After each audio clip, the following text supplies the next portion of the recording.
Hello and welcome back to another Discovery review. 7 hours.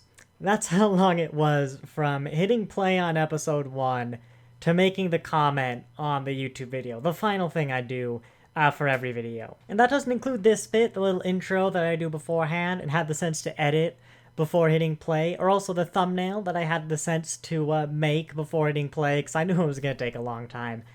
But 7 hours. Let's hope that we don't spend 7 hours on making this video. But no, it was good. I think we had some good discussions on season 1. Really in depth, of course.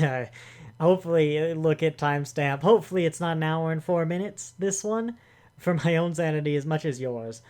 But yeah, that went well. Hopefully more people will join us for this episode that hopefully isn't an hour and 4 minutes. Anomaly, season 2 of course. And yeah, I was very happy. If season 1, very promising. I'm actually looking forward to this episode. Seeing Booker's reactions to everything. And if you missed the first episode, not necessarily of my reviews, but of Discovery, you should definitely go and watch it. What are you doing in episode 2 if you missed it? But yeah, I'm looking forward to that. And it also seems like we've got a fair bit more of the international community here legally, which is nice. Looked like Discovery was released on Pluto TV in a lot of places. Not the UK, notably, I think was on the list, but I'm an American. I only have to pay attention to that situation so much, to be honest. So yeah, let's see if this episode lives up to expectations. I really hope it does. Oh, it'd be great for, another season 3, but nailing the ending too. I'd love that. Oh, and yes, back in the old set in my old room, we'll be here for the next several episodes. Most of Discovery, I think, will be here. Not quite the Enterprise lineage roll. I didn't bring all my Enterprises, but you got some nice fine. All the hero ships, the Enterprises I didn't bring, and some of the gold ones, and the Enterprise B, which has lost some weight. And of course, I still need to set up the Discovery ships. And we've got most of the stations down there behind me. And the clock, which I would like to remind people, doesn't work at all. And now, I'll see ya after the episode. There was a moment between what you just saw and the several hours, between then and right now, where I went, oh, episode 2. And it's called Anomaly, which is the whole thing this series is about. It's gonna be a boring episode 2, isn't it? And you know what? I was pleasantly surprised that was not just a boring episode 2. Obviously they did do a lot of setup. It is episode 2. You're contractually obligated to do the exciting thing. You're obligated to destroy Quajon in episode 1, and then do all your setup in episode 2. And they did do that. They very much did that. But they also managed to make it interesting. And I also tweeted again. I can't remember exactly what triggered it, but it's great to see Discovery actually basically attempting Star Trek. Some people, you could gripe, I'm not saying they're doing it perfectly, great, bad, good, or anything, but they're clearly trying to do it, and they're just gonna get better over time. That's what it was. It was the Burnham with Saru, the conversation of like the captain and the first officer just kind of I could kind of see Picard and Riker in a situation like that, or they're giving the crew these problems and then they're actually having to figure out how to solve these problems by talking about them. And I also want to say my other big point is through that whole ending sequence, basically, going through everyone fixing their problems, I was, I have to say I'm impressed with the writing team, who clearly sat down and went, right, we are going to have a character who perfectly relates, at least one character, that everyone can perfectly relate to through the hardships of lockdown. And I think they've probably done that with the caveat of the people like me who were just like, way, I've had a great time. But I was realizing, kind of made me laugh, it's like, no, it's not that I can't relate to anyone, it's that I'm Dr. Colburn Gray. I'm the person who's, yeah, I'm having a great time. I'm completely unaffected by what's happening in the galaxy around me. But no, there's actually a point to that. There's the two types of people. The people who are kind of suffering right now, and the people like me who aren't, and it's kind of similar. I think I talked about Adira's coming out scene before, how it's for the people questioning and the people who others will come out to. And so you have, the characters going through whatever to help the people going through whatever now. But people like me could also take Saru, Burnham, Colbert, and Gray, who are all different levels of competency, relation to the victim, we'll call it, and that emotional competency. Basically, they're both differently equipped to deal with it, and basically to show us when people come to you, this is how you deal with it. I mean, Burnham's the partner. Saru's just kind of a general kind of person, whatever.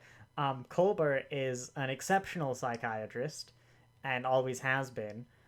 Gray's also the partner, but Gray's getting better. I think that's what Gray is. Gray is the person who's just better now, which is, I would guess, is probably a lot of people with the lockdown stuff kind of fading away. So yeah, there were times where I'd struggled to connect with the message. I said before, it's not really, I'm not going to connect with a lot of the message, but I can still kind of appreciate what they're doing. It's just sometimes it's like, this is very Star Trek, but it's like, I want to kind of get back to the standard Star Trek episode and not this is the Star Trek from 2021, so it's going to talk about the world in 2021. But yeah, I can definitely appreciate that. But I think what I'm really interested in is how people like my partner are going to view this season when they watch it in like 10 years. We eventually get to Discovery. Or how will people view this, exactly that, like 5-10 years down the line when this is all a distant memory.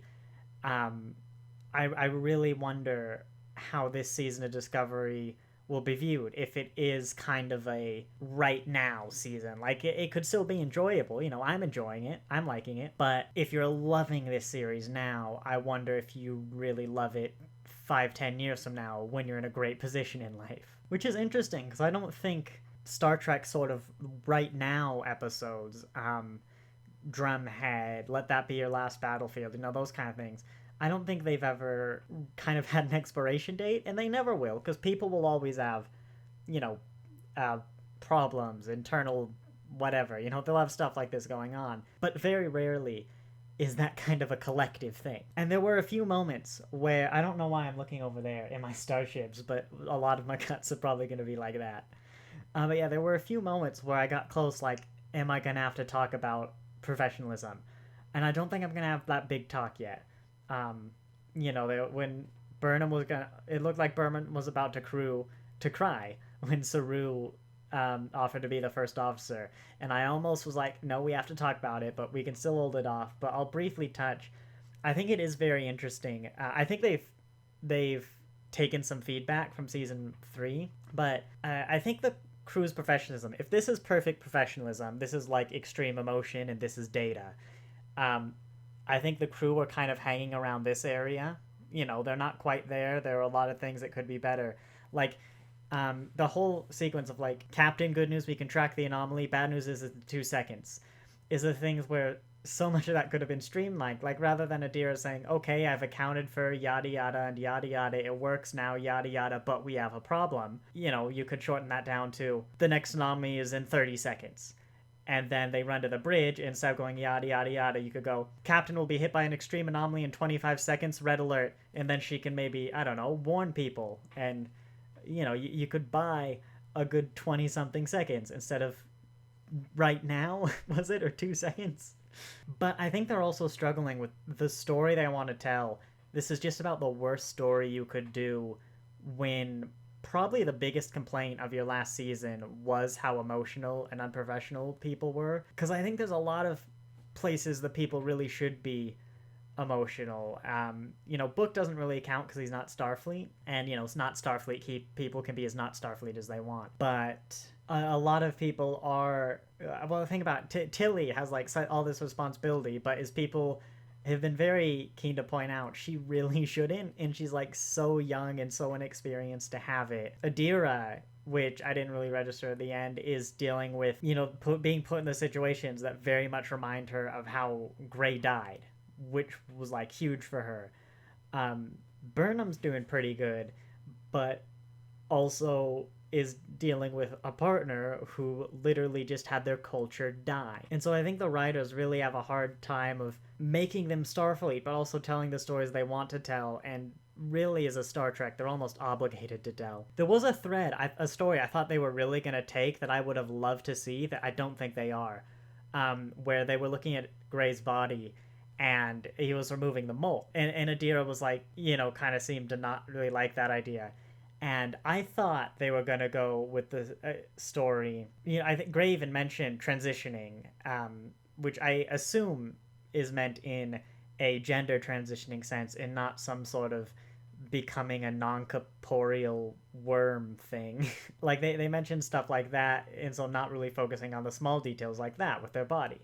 And so I thought they were going to do a thing of Gray actually doing things like sex changes or serious alterations to their body, and Adira would want to be supportive of that, but also controversial probably citation, but the very first Trill episode, I can't remember what is, but when Beverly loved that guy Trill in TNG, first time we saw the Trill, and basically there's a scene where it becomes Riker, and then it becomes just some woman, and it got to the point where Beverly was like, "This is just too much for the humanity to handle." Like the physical, what the person looked like, changed so drastically that it just wasn't recognizable as the person Dr. Crusher loved. And so I thought they were going like the story where Adira was comfortable because like that's one of the little quirks. Adira loved, the mole, just some of the weird quirks everyone has, and changing it's just wrong if those quirks go away and someone's different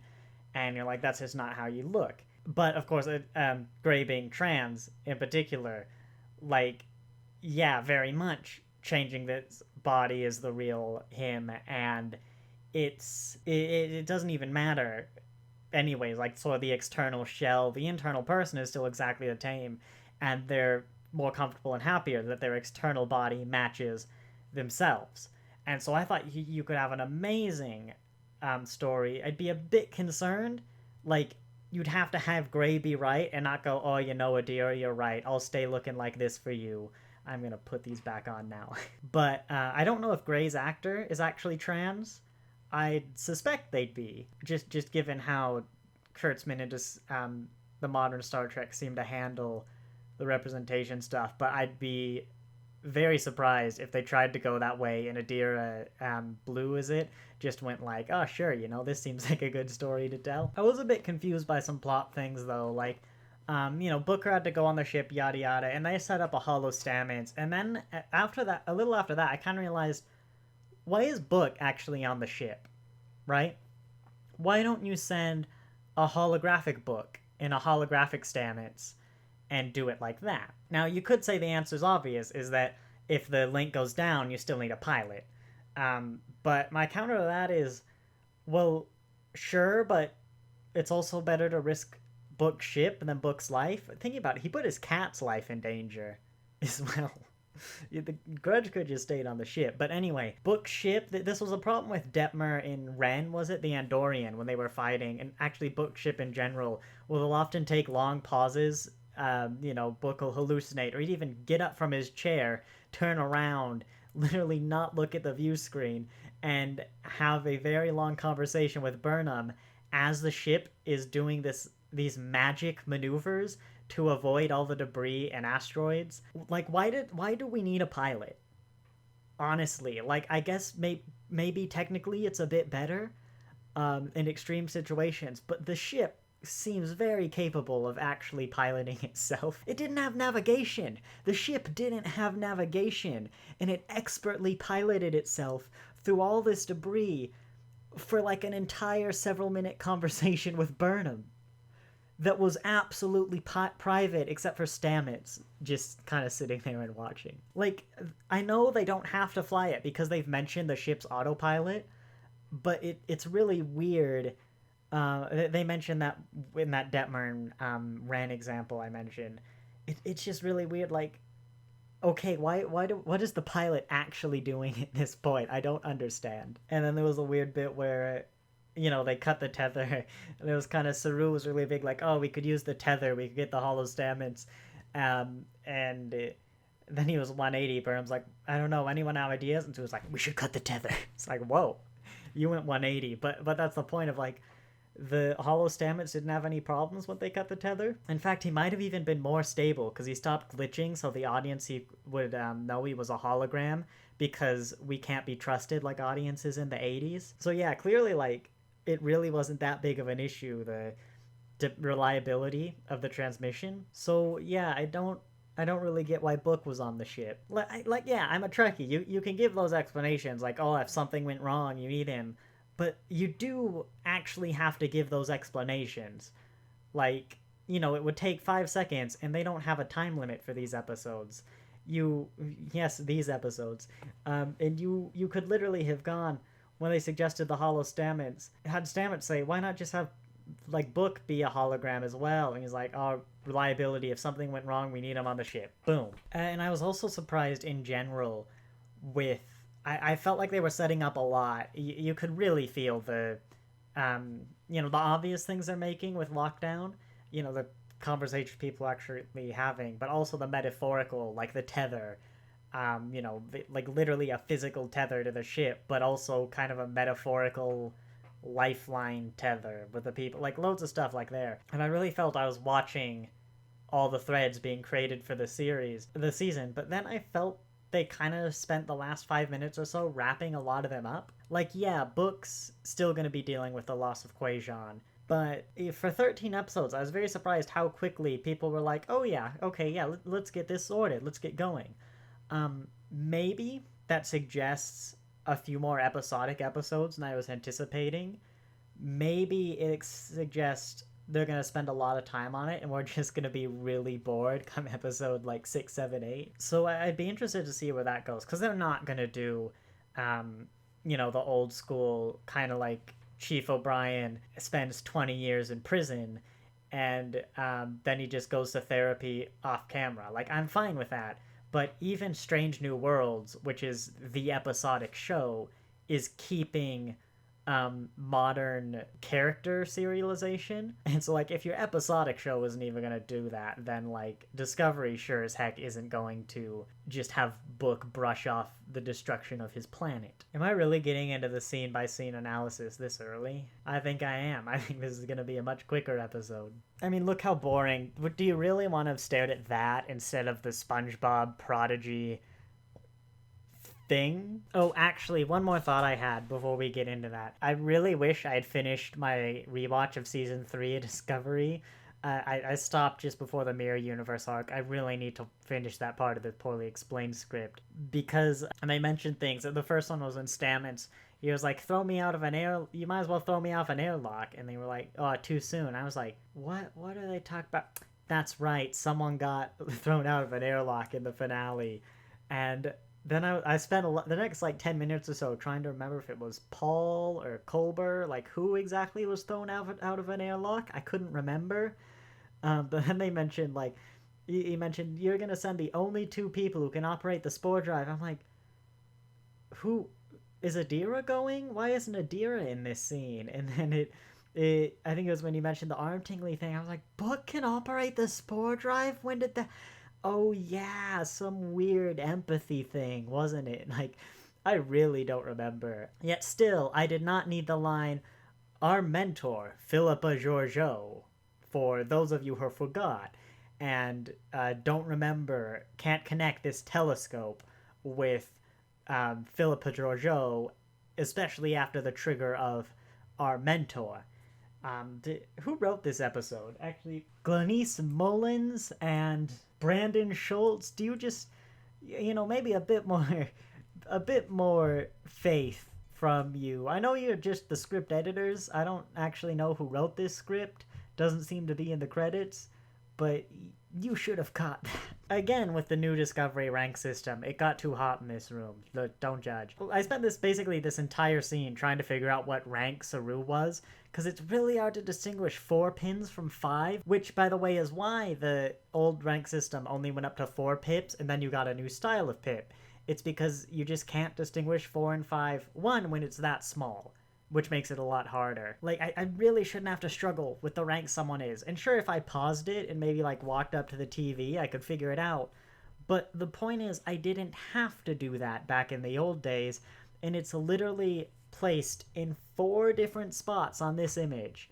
And it's really hard to figure out what rank someone is. What is book, right? I mean, Starfleet, what is book? Wow, that's an amazing out of context quote. But like Starfleet's never really been the best on security, but Book, who's just some civilian who still just lives on Discovery, like in their shuttle bay for some reason, is just allowed to wander around Federation headquarters into this meeting with the highest admiral in the commander-in-chief of Starfleet, the president of the United Federation of Planets, the president of Navarre, some black robe dudes who are probably also important, and like loads of captains, and just like kind of keep watching as they continue what must be a very secure and very high up meeting. They don't even have a door on that. Like, what is book?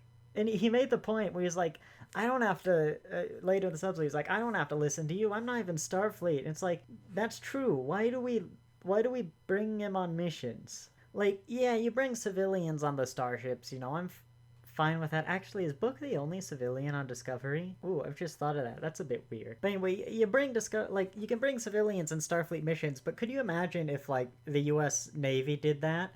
And someone was, you just went to the aircraft carrier and the captain was like, General, I'd really love to have these planes on my aircraft carrier, but, like, my partner owns a jet, like a big 747, and it's just parked on the top. There just isn't room. I'm real sorry, General. Hey, man, look, you can't have a jet on this aircraft carrier. We actually have to put stuff there. Yeah, but they got this cat, and like, where would the cat live if we didn't have the jet? It just can't be done.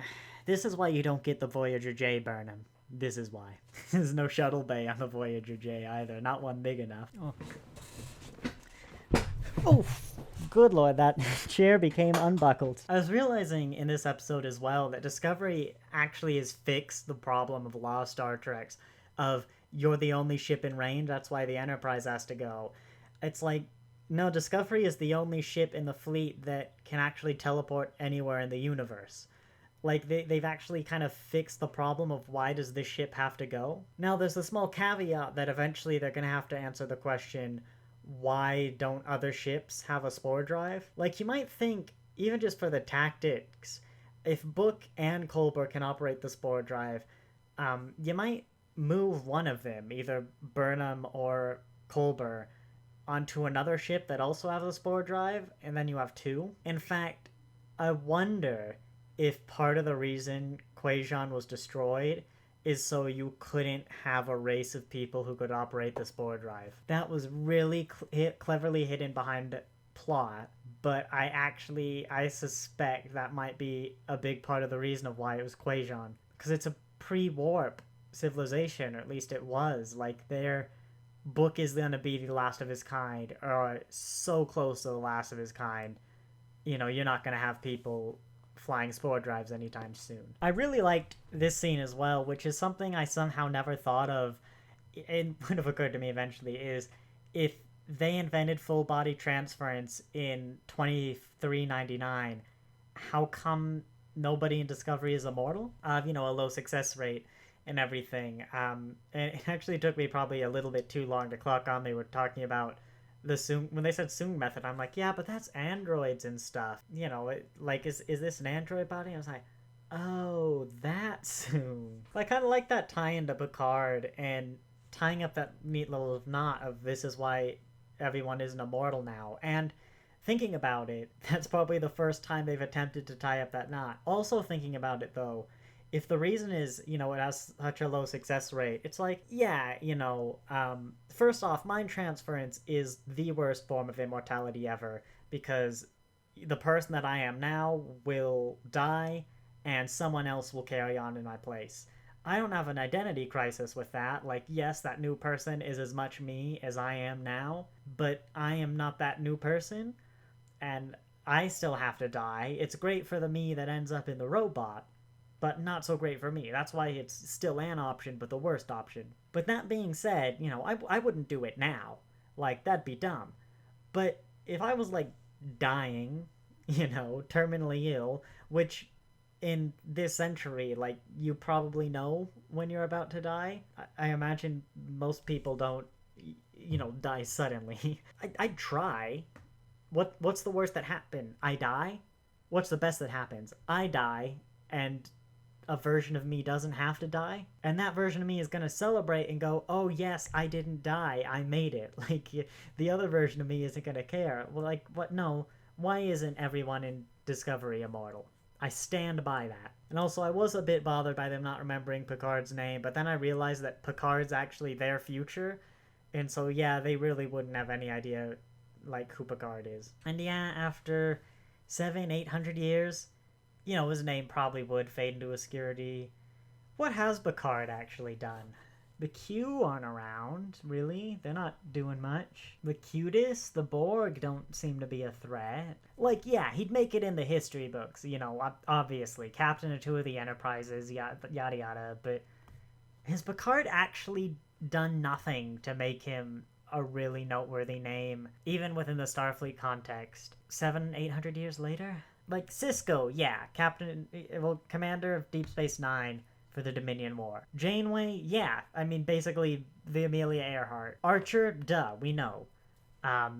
Like, first president of the United Federation of Planets, he's George Washington. Even Kirk saved Earth a few times, but Picard may have, like, the least longevity in his fame out of anyone. If Star Trek Picard will have you believe, people are forgetting about him in 2399, the day after he goes on the news and rants about Starfleet. How did that guy not know who Picard was at the reception? Man, Picard Season 1 really wasn't great. I say, looking at my Star Trek Universe collection. I like those ships. God, I love these uniforms. Also, hang on, you had it a holo.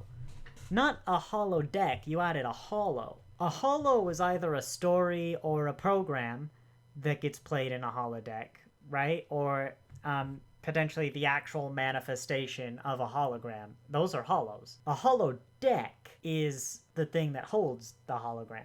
You didn't add a holo. What are you, Saru? It's almost like you're 1,000 years out of place. Jeez. Get up with your tech. God, Saru's just a massive space boomer. It's like, oh, you got one of them Zunes installed on your shit. My audience isn't gonna know what a Zune is. Comment below if you know what a Zune is. Am I the boomer? I am Saru. Finally, I got a screenshot to capture it. I was right. I mentioned this in the last episode. They're actually lighting Discovery sensibly. Sure, there's probably some, like, trickery cinematic mood lighting going on, but by and large, it's actually lit sensibly with lights, and, like, bright lights that you would want to have in your room. Like, I've been admiring how much better my starships look with the film light on them. It makes Discovery feel so much more like a home. And yet the interior design they're doing better with in general, but it's still the same metal corridors, maybe changed a little with the refit. I don't think the interior's changed a lot, but it just really makes Discovery feel more like a home, like the D, like just so many of the ships before. Basically every ship that wasn't a warship. Voyager, I almost said the Defiant. I mean, the Defiant was a bit homely, but it was like a barracks. A good ship I've actually complained about is the E. The Enterprise E was never a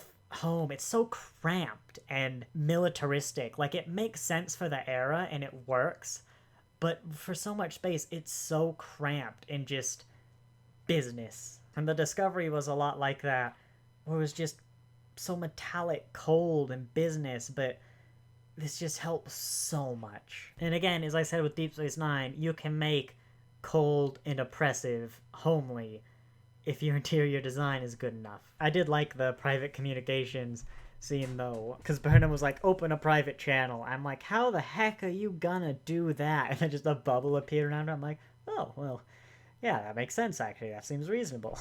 Hey, you, show me a solvable problem.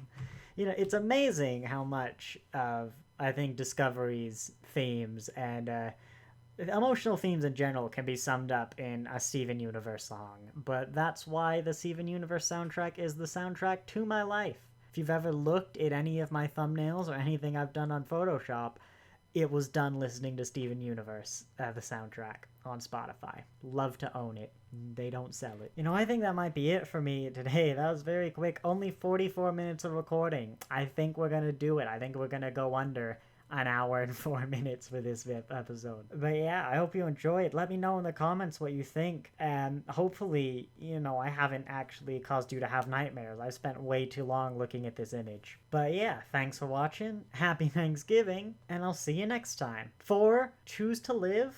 I think it's Choose to Live. It's something Quat Malat. I'll see you then.